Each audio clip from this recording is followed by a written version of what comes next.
Iepa lagunok! Gaur Isolina Priego aurkeztuko dizuet, irakaslea da. Ezetz asmatu zergaitik eskaini zioten erraldoi bat irakasle bati. Nola?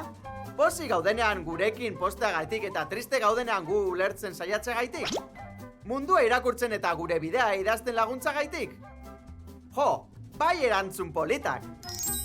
Behar bada zuek aipatutako arrazoi horien gaitik ere izanen zen.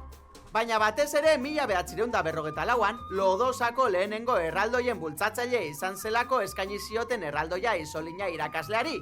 Idaia erraldoiari, sari erraldoia! Guazen, aurkeztuko dizuet!